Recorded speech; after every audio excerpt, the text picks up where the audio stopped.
M S Excel यह Microsoft company की तरफ से दिया गया एप्लीकेशन सॉफ्टवेयर है जिसके द्वारा कंप्यूटर पर डेटा को टेबल में रखने के लिए, गणित की गणनाओं को करने के लिए, चार्ट आदि बनाने के लिए इसका उपयोग किया जाता है। एम एस एक्सेल के वर्जन एम एस एक्सेल 2003, 2007, 2010, 2013, 2016 और 2019। एम एस एक्सेल में इलेक्ट्रॉनिक स्प्रेडशीट दिखाई देती है। ये स्प्रेडशीट रो कॉलम से बनी होती है, इसे टेबल कहा जाता है। एक्सेल में दिखाई देने वाली स्प्रेडशीट के कॉलम को A B C D E dot dot से प्रदर्शित किया जाता है। स्प्रेडशीट के रो को 1 2 3 4 5 से प्रदर्शित किया जाता है। एम एस एक्सेल की एक फाइल में बाय डिफ़ॉल्ट 3 स्प्रेडशीट दिखाई देती है: sheet 1, sheet 2, sheet 3। M S Excel में बनाई गई फाइल को या स्प्रेडशीट के समूह को वर्कबुक कहा जाता है। एम एस एक्सेल में बनाई गई फाइल का बाय डिफ़ॉल्ट नाम वर्कबुक फर्स्ट या बुक फर्स्ट होता है। एम एस एक्सेल 2003 में बनाई गई फाइल का विस्तार यानी 2007 से पहले का एक्सेल या डॉट एक्सेल था। एम एस एक्सेल 2007 से 2019 में बनाई गई फाइल का विस्तार एक्सेल एस एक्स होता है।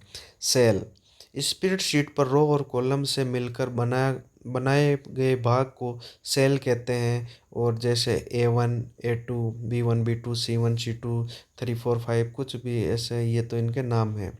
एक्टिव सेल सेलेक्ट किए गए सेल को एक्टिव सेल कहा जाता है जिसमें डाटा को स्टोर किया जाता है। एक्टिव सेल के एड्रेस को या सेल एड्रेस को नेम बॉक्स में दिखाया जाता है, जिस यानी कि जिस आप सेल में काम कर रहे हो वो नेम बॉक्स में दिखाई देगी।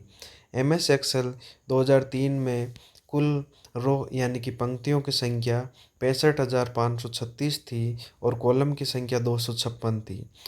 एम एस एक्सेल 2007 में कॉलम की संख्या 16,384 जबकि रो की संख्या 10,48,576 होती है।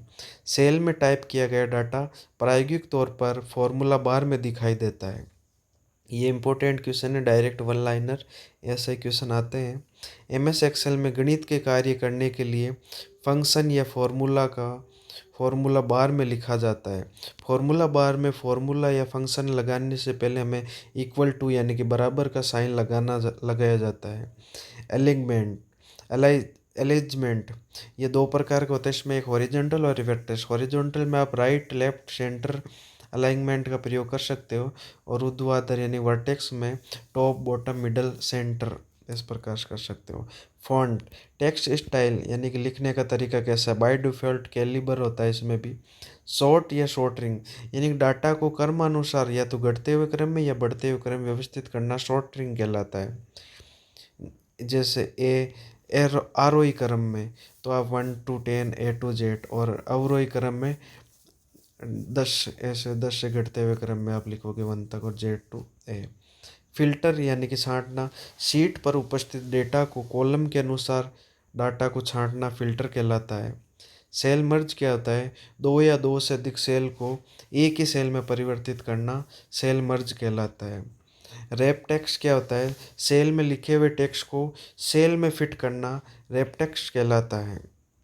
श्रिंक टेस्ट क्या होता है, सेल में सेल की लंबाई चौड़ाई को परिवर्तित किए बिना सेल में डाटा को शॉर्ट करना श्रिंक टेस्ट कहलाता है। तो ये रैप टेक्स्ट और श्रिंक टेक्स्ट आपको ध्यान में रखना है, ये डायरेक्ट क्वेश्चन पूछा जाता है। फिर ग्रेड लाइन ये क्या होती है, एक्सेल में आपने कोई डाटा बनाए गए डेटा या स्प्रेडशीट को आप प्रिंट के द्वारा देखना हो या प्रिंटर के द्वारा प्रिंट निकालना हो, कागज़ पर प्रिंट करने के लिए आप ग्रिड लाइन का प्रयोग करते हो।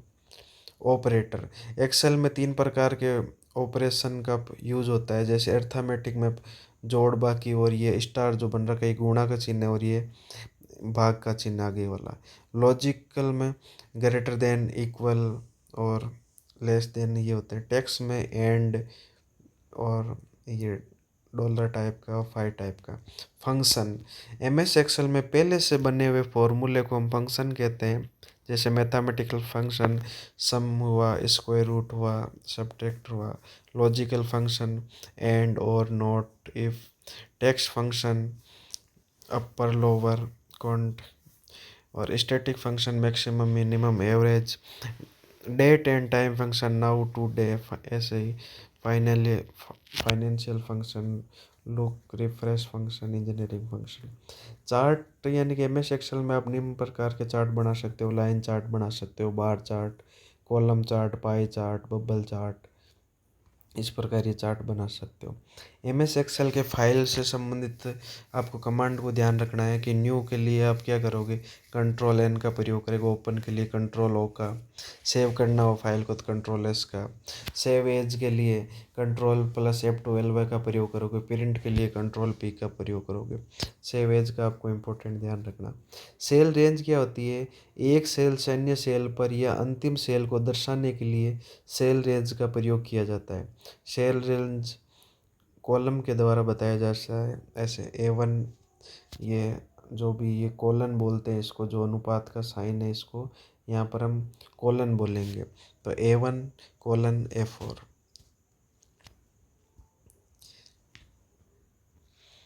एमएस एक्सेल में स्प्रेडशीट के बारे में हमने देखा था कि गणित और अकाउंटिंग से संबंधित कार्य करने के लिए स्प्रेडशीट का प्रयोग करते हैं।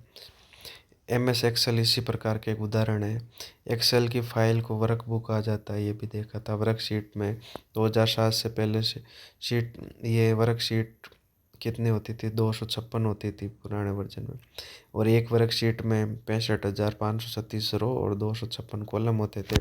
वर्तमान वर्जन में एक वर्कशीट में 10,48,570 रो और 16,384 कॉलम होते थे। ये इम्पोर्टेंट क्वेश्चन है कि पुराने जो वर्जन था उसमें आखिरी कॉलम आई भी था, वर्तमान में XFD हो गया है। तो इसको ध्यान रखना, डायरेक्ट पूछ सकता है। एक रो और एक कॉलम को एक दूसरे से जहाँ पर काटते थे आयताकार सेल का निर्माण होता था। और हमने सेल का निश्चित एड्रेस भी देखा था कि A1B1। और एक्सेल की फाइल का एक्सटेंशन भी देखा था 2007 से पहले और 2000 बाद। ये ध्यान रखना है, कंट्रोल प्लस ये जो नीचे के चिन्ह है नीचे की तरफ, ये आखिरी रो पर पहुंचाएगा। और ये आखिरी नेक्स्ट जो कंट्रोल प्लस ये तीर का चिन्ह है, ये आखिरी कॉलम पर पहुंचा सकता है। होम की से हम प्रथम सेल में पहुंच जाएंगे। एडिटिंग के लिए आपको F2 की का प्रयोग कर सकते हो, डबल क्लिक का प्रयोग करना होगा। और सेल पर आप एंटर की प्रेस करोगे तब एडिटिंग करना संभव है। ऑपरेशन के बारे में भी हमने देख लिया था। जैसे आपको जयपुर लिखना है तो आप ऐसे लिखोगे, डॉलर डॉलर और डबल लाइन वाला, हमने ये देखा था। यहाँ पर एक ये हम एग्जाम्पल के द्वारा समझेंगे कि जो ये मान लो कि कोई सीट है तो इसमें आप फॉर्मूला कैसे बनाते हो। तो M1 A और B C ये किसी के नंबर है, मान लो first test, second test, third test में। तो इसमें आप जैसे ये सबसे पहले आपको पता है फॉर्मूला बनाने से पहले बराबर का चिन्ह का प्रयोग करेंगे।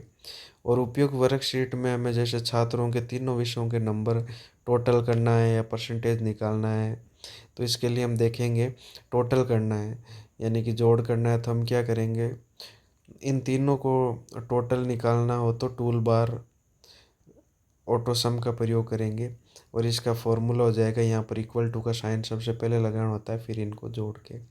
तो ये आप देखोगे डी वाले कॉलम में एंटर हो जाएगा। अगर प्रतिशत निकालना हो तो इनका जोड़ करके जो भी ये नंबर बन रहे हो उनका भाग दे के गुणा कर लेंगे 100 से। तो ये प्रैक्टिकली काम है। इस प्रकार जो ये फॉर्मूला है ये सेल एड्रेस में आप कॉपी करोगे तो स्वतः ही परिवर्तित होती जाएगी, जिसको आप सापेक्षिक रेफरेंस कहते हैं।